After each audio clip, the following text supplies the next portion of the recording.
Hello guys, ഇന്ന് നമുക്ക് banana chips എങ്ങനെ ഉണ്ടാക്കണമെന്ന് നോക്കാം. അപ്പോൾ ആദ്യം തന്നെ നമുക്ക് നേന്ത്രപ്പഴം എന്ന് പറഞ്ഞാൽ പച്ച നേന്ത്രപ്പഴം നല്ല പച്ചയാവണേ. എന്നിട്ട് നമ്മൾ രണ്ട് സൈഡ് ഭാഗം മുകളിലത്തെയും താഴത്തെയും മുറിച്ചെടുക്കുക. എന്നിട്ട് നമ്മുടെ ഈ ബനാനയുടെ ഈ പീൽസ് അല്ലേ, അതൊക്കെ മുറിച്ചെടുക്കാനായിട്ട് കുറച്ചുകൂടി ഹാർഡായിരിക്കുമല്ലോ. അപ്പോൾ കത്തിയുണ്ട് നമ്മൾ സൈഡ് ഭാഗങ്ങൾ ഇങ്ങനെ മുറിക്കാം. അപ്പോൾ നമുക്ക് ഈസിയായിട്ട് എടുക്കാനും പറ്റുമല്ലോ. അപ്പോൾ നമ്മൾ എല്ലാ സൈഡ് ഭാഗം ഇത് ഞാൻ വീഡിയോയിൽ കാണുന്ന പോലെ മുറിക്കാം. എന്നിട്ട് ഓരോ ഭാഗവും ഇങ്ങനെ പീൽ ചെയ്ത് വെക്കാം. എന്നിട്ട് ഒരു ടീസ്പൂൺ ഉപ്പെടുക്കുക. എന്നിട്ട് നമ്മൾ ഇതേപോലത്തെ ഒരു പാത്രത്തിൽ ഇടാം. എന്നിട്ട് നമ്മൾ കുറേ വെള്ളം ഈ വെള്ളം എന്തിനാണെന്ന് ഇപ്പോൾ തന്നെ നിങ്ങൾ കണ്ടോ. ഇതേപോലെ കുറച്ച് സാധാരണ വെള്ളം ഒഴിച്ചാൽ മതി കേട്ടോ. എന്നിട്ട് നമ്മൾ ഈ പഴം ഒന്ന് ഇതിലേക്ക് ഇടാം. എന്നിട്ട് ഇതേപോലെ അങ്ങോട്ടും ഇങ്ങോട്ടൊക്കെ കാണിക്കാം. എന്നിട്ട് നമ്മുടെ ആ പഴം അതിൽ നിന്ന് എടുത്തിട്ട് ഇതേപോലെ, അല്ലെങ്കിൽ നമുക്ക് ഈ മെഷീനല്ല ഈ സാധനം ഉണ്ടെങ്കിൽ ഇങ്ങനെ, അല്ലെങ്കിൽ കത്തി കൊണ്ട് ചെയ്യാം.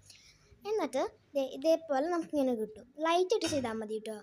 എന്നിട്ട് നമ്മൾ എണ്ണ എടുക്കുക ഒരു പാനിൽ. എന്നിട്ട് നമ്മൾ എണ്ണ ഇതിലേക്ക് ഒഴിക്കുക. എണ്ണ ഇങ്ങനെ ഒഴിച്ച് വരും. അപ്പോൾ അതൊന്ന് അവിടെ ഇരിക്കട്ടെ. എന്നിട്ട് നമ്മൾ ഒരു ഗ്ലാസ്സിൽ കുറച്ച് വെള്ളം ഒഴിച്ചിട്ട് ഉപ്പും നമ്മുടെ ഈ മഞ്ഞൾപ്പൊടിയല്ലേ അതും ഒഴിക്കല്ല. എന്നിട്ട് നമ്മൾ അത് അവിടെ വയ്ക്കുക.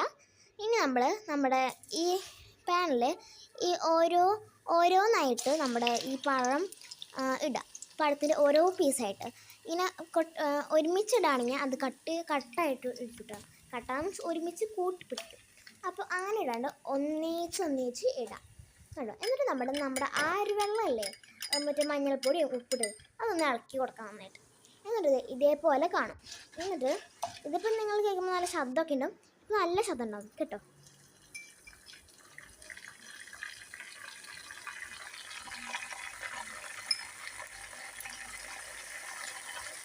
അപ്പോൾ ഇതേപോലെ ഇങ്ങനെ ശബ്ദമൊക്കെ വരും. എന്നിട്ട് നമ്മൾ കുറച്ചെടുത്തിട്ട്, എന്നിട്ട് കുറച്ച് എണ്ണയൊക്കെ കളഞ്ഞിട്ട് ഇങ്ങനെ ടിഷ്യൂ പേപ്പറിൽ ഇങ്ങനെ ഇടാം, ഞാൻ ഈ വീഡിയോയിൽ കാണുന്ന പോലെ. അപ്പോൾ ഇങ്ങനെയാണ് നമ്മുടെ ഫൈനൽ ലുക്ക്. അപ്പോൾ ഞാൻ കഴിച്ചു നോക്കട്ടെ. സൂപ്പർ സംഭവം, എന്തായാലും ട്രൈ ചെയ്യുക. അപ്പോൾ ഞാൻ കുറേ കഴിച്ചു, എനിക്ക് ഭയങ്കര